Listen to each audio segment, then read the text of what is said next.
Hey YouTube, how's everybody doing this Sunday? Hope you guys are enjoying your day thus far. It's been a couple weeks since I've been on. I'm sorry. I had a lot going on. I was tired. I couldn't find like the motivation. Some days I've actually had a lot that I would have wanted to get on here and discuss and, ask people's opinions or get others' perspective. But yeah, I just been tired. Like since the housewarming, we had a lot of family kind of in and out. But I am back and I do plan on being more consistent. So just to catch you up, I am still doing well. I have gained about 3 pounds in the past week or so. So, and I've had a little cough. That is an indication that there's possible fluid retention. But I haven't noticed any pain or any trouble breathing. Not too much swelling, just a little bit in my feet. So I'm doing what I'm supposed to do. I caught it, quickly. So I did go from my normal weight I've been maintaining 130 pounds. I did hit 133. That kind of stayed for about 5 days. So the cardiologist had told me to watch 3 to 5 pounds is an indication that you could be retaining. So I'm doubling up on my meds. I'm not worried. God is still good. I'm still healed. That's that. So, what I'm here to talk about and get perspective on is it may not be as sensitive to some people, but for me it is. As far as this whole COVID and my kids going to school, and I've spoken to my husband about it a lot of times, and previously I went ahead and I agreed that my health at that time, because it was so bad, like last year, was the most important thing, right? So they didn't need to be, and not just with COVID, right? That's with colds, with the flu. Kylie stayed sick. Before all this happened, my babies had 2 strands of the flu. So it's not, like I said, just COVID. It's all of that stuff. And it being brought back to me hits me very differently. So that's why we had made a decision to keep them out. That was the main reason. Now, I already had a feeling about that because I felt like, who says that my health should be the most important, right? But when we just looked at the bigger picture and we're like, okay, I get sick, I end up in the hospital. The kids ain't going to be going to school anyway because Kelton's not going to be able to go to. It's just going to, he'll be home with me or in the hospital. It just would have made things worse, right? So we were just like, they can do online school. Now, for Anaya, it's fine, except for I feel like it's been a long time and I've noticed changes and differences in her because of her lack of being able to socialize. So I just noticed she's far more needy.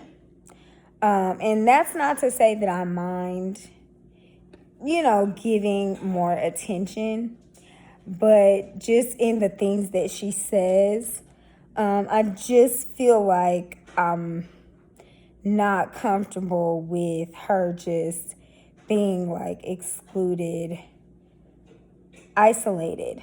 That's the better word.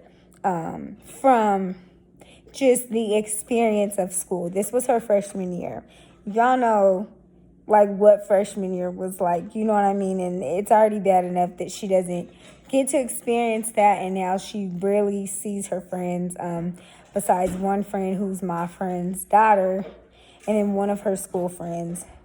I'd say she's probably seen them each about 6 times since maybe 7. And then with my youngest, she's very smart, right? She's totally out of school as of November, right? So she doesn't do anything. And the reason being is because just how I work from home, so does my husband. Anaya does school online. And so it was very hard to log her in, log her out, log her in, log her out, do this with her, log her back in. It was too much. We maintained it for a while. I got really sick around the end of October, November. So after Thanksgiving break, my husband and I decided that she wouldn't go back. I did not like that decision. It wasn't that I felt she would fall behind academically, because we still do things with her. I just hate the lack of schedule. I don't like her not having, like structure. There we go. Go to bed at this time, wake up at this time, do this, do that, do this, have this, you know what I mean? And so I just feel like it's going to be harder for her when she goes into the first grade. But again, it was a decision that at that time was made because of my health, once again. So now here we are again. And the decision again, I feel selfish at this point. I feel like they have both sacrificed, right? Maybe without knowing. And I know that I do also. But at what point do I just trust God, you know what I mean, to protect me and heal me and allow them to go to school if that's what they're wanting to do? I feel like mentally both of them are affected in a negative way. My daughter always, my oldest, talks about she wish she had friends. She wish she had someone to talk to. A lot of her friends are not in school, and they all just kind of lost contact, I guess. I think they text every now and then.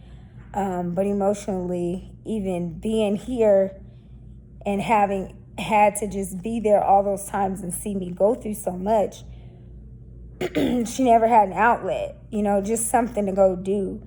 At least just go out and be around her friends at school, you know what I mean? So it's like she doesn't have to deal with it for 24 hours a day. Same thing with my little one. Like, she is so socially deprived. I feel so bad. And I feel like she just gets yelled at all day. But I'm like, she doesn't have anything to do. What is she supposed to do? Like, she's 5. So they play, they yell, they jump around. Like, what is she supposed to do? You know what I mean? And I'm guilty of getting frustrated with her behavior. But then when I talk to my husband and I notice he's getting frustrated, I'm like, you know what? But it's kind of our fault. You know what I mean? Like, she could be in school to where she does have something she's doing. You know what I mean? Her brain is being energized, like she's having to think and do activities and getting to be around other people and kids. And, she's kind of gross. Meaning that I don't know if every time we can trust her to, like, wash your hands. You know what I mean? She's smart. She just likes to play. Sorry. Had some technical difficulties. So like I was saying about Kylie, I feel like she's been majorly socially deprived. So has Anaya, and it affects them both mentally and emotionally. Kylie often talks about not having friends and not having anyone to talk to her, and we do the best that we can, as parents and the big sister, and then Anaya. Like I said, she does the same thing and feeling like they don't, have people to talk to and support. So, I don't know, it makes me feel kind of bad. It makes me feel like, should they continue to sacrifice, or is it my turn?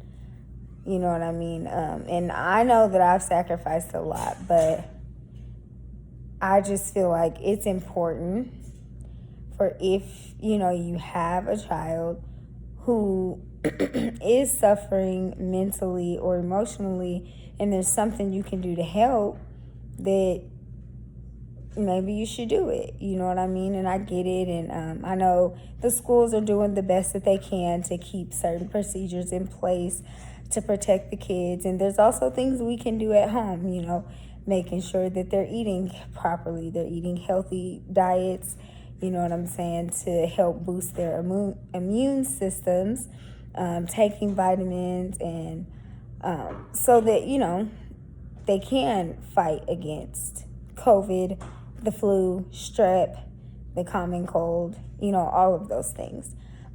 It's not just the schools and the teachers and, you know, them. It's us at home as well. So, and then again, I think about being in the hospital. I think about how it will affect my household financially. Even though I have insurance, I don't have the best insurance anymore. So these deductibles be kicking our butt.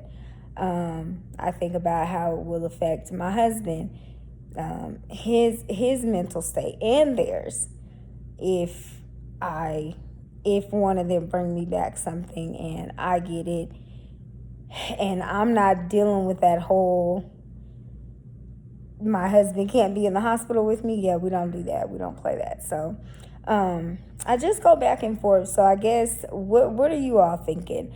What would you do? What do you feel like you would do in my place in the event that you have a compromised immune system already? However, you feel like your kids are being mentally and emotionally affected in a negative way by not being able to attend school, just for the other things that school is able to offer. And you feel like you've done your best to accommodate and to, you know, do what you can to make it as comfortable as possible. You know, we do other things just so that they can feel part of something. We have movie nights, you know what I mean? I try to do the individual time with them. I ask Kylie math questions and little reading riddles and stuff. And, you know, and she's kind of independent when it comes to school. But as far as, you know, I listen to her and her little TikTok stuff and just try to be a friend so that she doesn't feel like, I just don't have anyone. You know, I also encourage her to reach out to her friends. I don't mind someone coming to stay, and she's had company a couple of times. But it's nothing like, I think, going to school and being with your friends, going to lunch with your friends, sitting in the hallway. You know what I mean? It's high school. And even with Kylie, being able to be there and have that structure. This is reading time. This is recess. This is science. Like, I feel it's important. So, yeah, just let me know in the comments what you guys think. I enjoy seeing other people's perspective. I am still not 100% decided on what I want to do. I just want the best for my babies, just like I want for me. I want them to be happy and thriving, just like I want for me. So I'm trying to figure it out. I do have some guilt. I know God doesn't want me to feel like that, so I'm trying to get over it. And me and my husband are still discussing it. He's like 100% no. My health comes first, period. All right, guys, so I'm going to wrap it up. Again, just let me know in the comments. I hope everybody enjoys their Sunday. And those who may be struggling making the decision that I have to make, just pray that God guides you in the right direction. And we'll talk soon. Enjoy your Sunday. Bye.